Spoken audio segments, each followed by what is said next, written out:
शिवशंकर वर्मा का, वो मैं और बता दूं क्योंकि मैं काफ़ी टाइम से इस संस्था से जुड़ा हुआ हूँ। ये सौंफ में राजनीतिक संगठन से जुड़े हुए, वहाँ से सौंफ के चेयरमैन रह चुके हैं।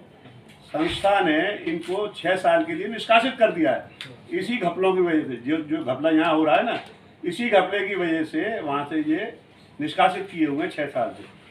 और मुझे इन्होंने इसलिए हटाया है। किससे किए हुए? निष्कासित भारतीय जनता पार्टी से, भारतीय जनता पार्टी से 6 साल के निष्कासित किए हुए हैं ये। फिर ये इन्होंने कोशिश की समाजवादी पार्टी में घुसने की, वहाँ पे इनको क्या नाम है सर? मैं दिनेश कुमार वर्मा साथी जी, जिलाधिकारी आगरा के विशेष कार्याधिकारी के पद से 2015 में सेवानिवृत्त हुआ हूँ। उसके बाद समाज के कुछ लोगों ने मुझे समाज के मार्गदर्शन के लिए समय प्रदान किया। सबसे पहले राष्ट्रीय स्वकार विकास संगठन में मुझे विधिक सलाहकार के रूप में कार्य करने का अवसर दिया।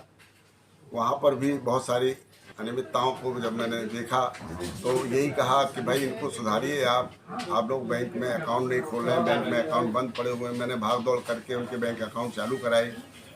उसके बाद 2022 में कुछ अखिल भारतीय माहौर छत्तीस स्वकार महासभा के लोग मुझे मिले। समाज के तमाम लोगों ने मुझे कहा कि सारथी जी आपकी छवि बहुत अच्छी है, आप अखिल भारतीय माहौर छत्तीस स्वकार महासभा के राष्ट्रीय अध्यक्ष का निर्विरोध हम आपको नियुक्त करना चाहते हैं। तो मैंने कहा कि विरोध निर्विरोध की बात नहीं है, अगर कहीं काम सही अच्छा चाहते हैं और मैं उसके लिए कोई योगदान अपना कर सकता हूं तो मैं उसमें अपनी सेवा जरूर दूंगा। तो मार्च में उन लोगों ने एक इलेक्शन आहूत किया, जहाँ निर्विरोध की बात चल रही थी, वहीं पर कुछ और लोगों ने भी पर्चे दाखिल किए। मैंने कहा कि ठीक है, इलेक्शन होना चाहिए, अच्छी बात है। जब इलेक्शन के दौरान जब मैंने उनसे ये कहा कि भाई जब तक आप हमें संस्था के बायलॉज और उसके बैलेंस शीट उपलब्ध नहीं कराएंगे तब तक आप कैसा इलेक्शन करा रहे हैं, मैं समाज के आगे क्या स्थिति रखूँगा या समाज को क्या बता पाऊँगा मैं। तो उन्होंने कहा कि साहब हम आपको कोई अभिलेख तो नहीं देंगे, अभी ये तो अभिलेख आपको हम जब आप इलेक्शन जीत जाएंगे तब आपको देंगे। तो मैंने कहा कि भाई आपकी संस्था के ऊपर अगर 50 लाख का कर्जा हुआ तो मेरे पास तो इतनी ज़मीन भी नहीं है, मेरे खाते में कुछ पैसा भी नहीं है कि मैं आप 50 लाख रुपए भरूंगा कहाँ से। तो उन्होंने कहा कि नहीं आपको 50-40 लाख रुपए दे के जाएंगे, आप इलेक्शन तो जीतेंगे। मैंने कहा इलेक्शन तो मैं कहाँ जीत पाऊँगा, क्योंकि सारे जितने भी वोटर हैं वो तो सब आपके द्वारा बनाए गए हैं, मेरा तो कोई वोटर ही नहीं है, मैं तो अकेला ही आदमी हूँ और मेरे जितने भी मित्रगण हैं और जो सच्चाई का साथ दे रहे होंगे वो मेरे साथ होंगे। खैर जब उन्होंने मुझको बायलॉज और उसकी कॉपी नहीं दी तो मैंने जो इलेक्शन के प्रेक्षक थे CL वर्मा साहब, उनसे अनुरोध किया कि आप हमको इसकी कॉपी दिलवाइए, अन्यथा इस इलेक्शन को पोस्टपोन करिए। तो उन्होंने कहा कि नहीं भाई, हाँ ये तो बात बिल्कुल साथी जी सही कह रहे हैं, आप लोगों को कॉपी दीजिए और हमको भी कॉपी दीजिए। प्रेक्षक महोदय ने भी कॉपी मांगी, हमने भी कॉपी मांगी और भी जो प्रत्याशी थे उन्होंने भी कॉपी मांगी, पर किसी को भी कोई अभिलेख उपलब्ध नहीं कराया गया।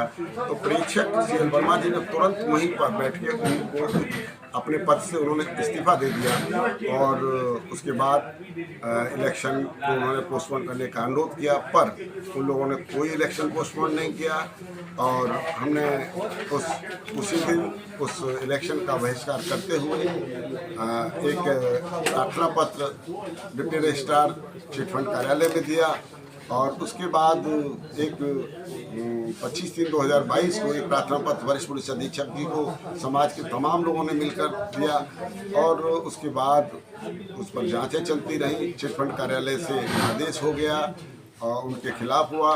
15/11/2022 को जब इसमें आदेश होना था तो उनके द्वारा एक बहुत ही बड़ा घिनौना कृत्य किया गया, जबकि मेरा बेटा मुझे ब्लड प्रेशर की गोली देने आया था, मैं दफ्तर में अंदर बैठा था, मैं बिल्कुल चलने फिरने में असमर्थ था और बिल्कुल भी मतलब बड़ा मुश्किल से केवल इसलिए कि डेट थी मैं चला गया था और मैं बच्चों को इस सब चीज़ से बिल्कुल दूर रखना चाहता था। पर उस बच्चे को अकेला पाकर वहाँ विपक्षीगण शिवशंकर वगैरह, जगदीश वर्मा और उत्तम चंद वर्मा, संजय वर्मा, किशन स्वरूप वर्मा और एक विनोद कुमार, तमाम लोगों ने उसको बच्चे को घेर लिया और उसके साथ मारपीट किया बुरी तरह से। इतना मतलब मेरे इतना घिनौना करते, एक चीफ इंजीनियर बच्चा जो एक IAS रैंक के अधिकारी के बराबर का बच्चा था, उसके साथ इतने लोगों ने मारपीट किया। खैर उसके बाद भी हम चूंकि ऐसे उसके नहीं थे, सभी लोग समाज के ही थे, हमने उसको आगे बढ़ाया। आगे हम पुलिस स्टेशन गए, वहाँ पर जाके पुलिस इंस्पेक्टर ने हम लोगों का कंप्रोमाइज़ करा दिया और उन पर वो जो है